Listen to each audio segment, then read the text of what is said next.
You didn't like it? I thought it was fine. I thought it was a hell of a lot better than fine. It was good. It's outstanding. He blew the D section. Tell me, they're still in the speech hearing. Yeah, I said it was fine. Sam, nice going. Thank you. Tell him. Why? Because Sam wrote 2.5 paragraphs and I wrote 37 pages. Still? He blew the D section. I thought it was inspired. Why do you keep saying stuff like that to me? Just to watch your face turn that color. Wait, are you hearing what I'm hearing? This dialogue is like music to my ears. The back and forth banter with rhythmically timed lines, all while they walk down a hallway.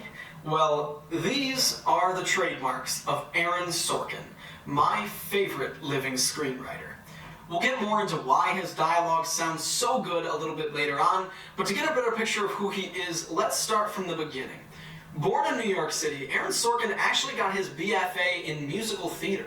And while he was a struggling actor, working jobs, bussing tables, and bartending, he started writing plays, and even had a few put up at some small venues. His breakthrough success, however, came when he wrote the courtroom drama A Few Good Men, his first play to make it to Broadway, and his first script to be adapted into a film. You've probably heard of this scene. You want answers! I want the truth! You can't handle the truth! Yeah, A Few Good Men was both a critical and financial success, which paved the way for Sorkin's screenwriting career, as he went on to write the films Malice and The American President, before switching it up and creating a TV show. Enter The West Wing. Sorkin's most lengthy work is the 88 hours of television he wrote for the first 4 seasons of The West Wing, with his longtime collaborator Thomas Schlamme, the director to credit, by the way, with the walk and talk trademark of long tracking shots, complemented by a talented ensemble cast, and of course speaking the words of Aaron Sorkin. So why does his dialogue sound so nice? Well, there's a few different techniques he uses, so let's dive in.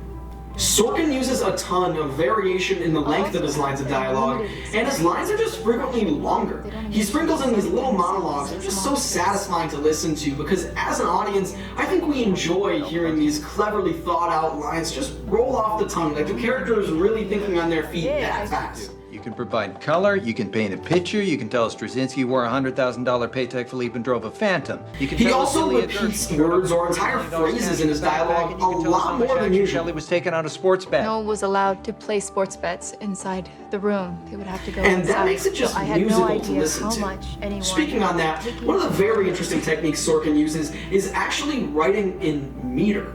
You know the pattern of stressed and unstressed syllables that Shakespeare used? Yeah, he sometimes uses that same pattern when he wants to add just even more rhythm and make it just naturally sound pleasing. $1 million isn't cool. You know what's cool? There's a great video essay on Insider's YouTube channel about these techniques Sorkin uses and goes into more depth if you're interested.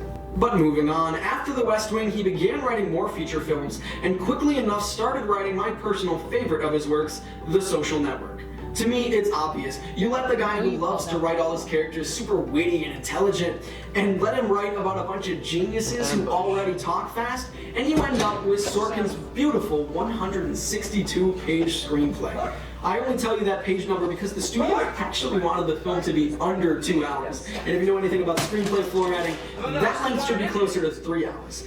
But to prove just how rapid fire his dialogue is, Sorkin actually sat down with a stopwatch and read the whole thing out loud at his pace. And it all timed out, by the way, to 1 hour and 59 minutes, and that is the running time of the movie. And the shooting script was 162 pages.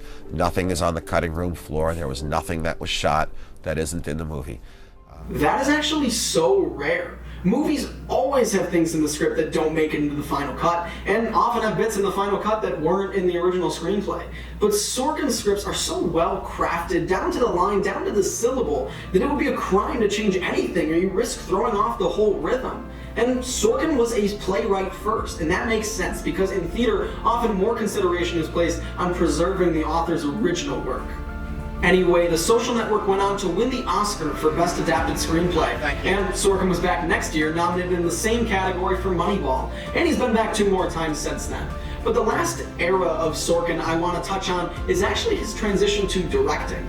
Now, have you seen nothing so far has shown a specific training or education in directing, but as he puts it, if you stood next to Mike Nichols long enough, Danny Boyle long enough, David Fincher long enough, Tommy Schlamme long enough, you would really have to not be paying attention at all to not learn something from these people.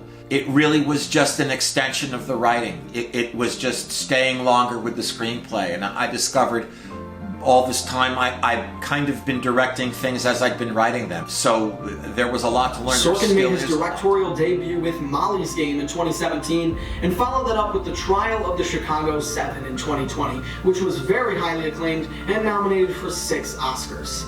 So now Sorkin has become practically a household name in screenwriting, which is not something you can usually say.